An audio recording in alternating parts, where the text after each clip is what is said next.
All right, so this is a get ready with me while I talk about the elephant in the room. Let's talk about my beard. I'm sure people have questions, and I've got many questions. So, I have PCOS.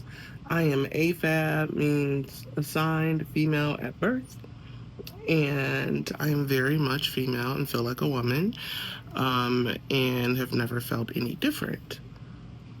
During COVID, I decided to finally get comfortable with my beard. I had a mustache from the time I was 11. The beard started growing in my mid to late 20s, and I hated it.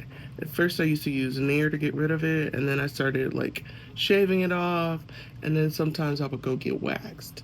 And at one time, I had a girlfriend, and she knew how much I hated it. And so, at like after I got off work and we hung out together, I would have a freaking 5 o'clock shadow. So she would like touch under my chin, and she knew how much it made me uncomfortable, and I absolutely hated it. So during COVID, I decided, you know what, this is my face. This is hair that grows out of my face. Let me start to get comfortable with myself. So, we were masked up and I started growing it out.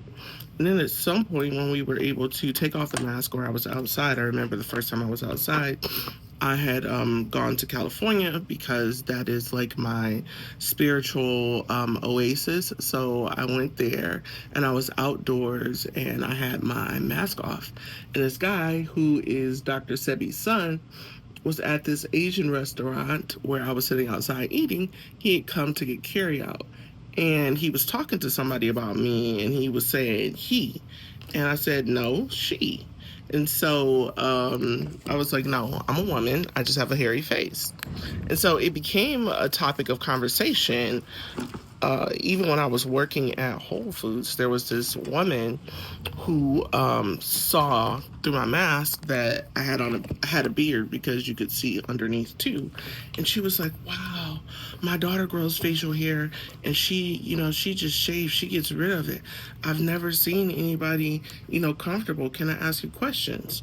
So she asked me questions, and then she asked me if she could take a picture. She wanted to send it to her daughter. Then I created this Facebook group called Bearded Ladies long before I left Facebook.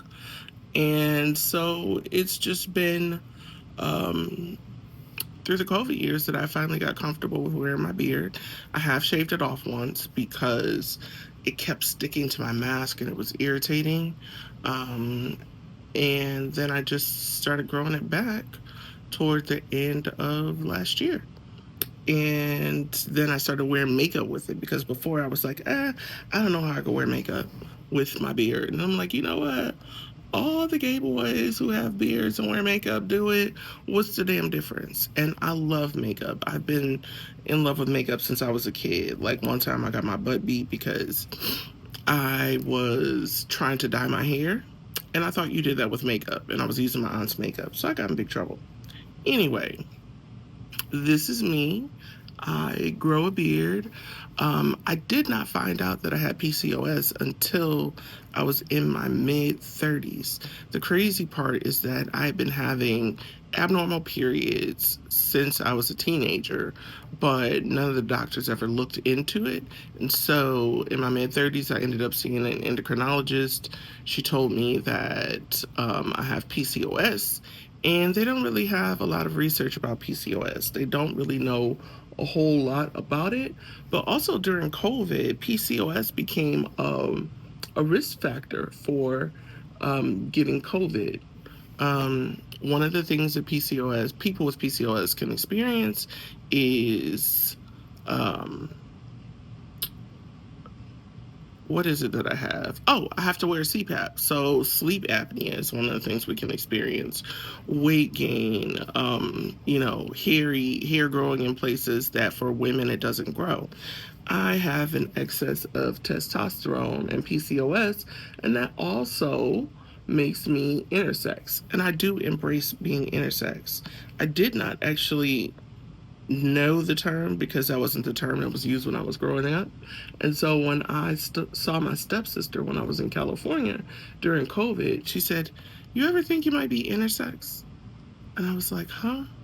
And then she explained it to me, and then I started researching like I do. I deep dive, and then I found an intersex group on Facebook, and a whole new world was opened up to me. And I really embraced it because, oh, this makes so much sense. I've always been like this in between of girly girl and tomboy, and now I kind of maybe sort of know why.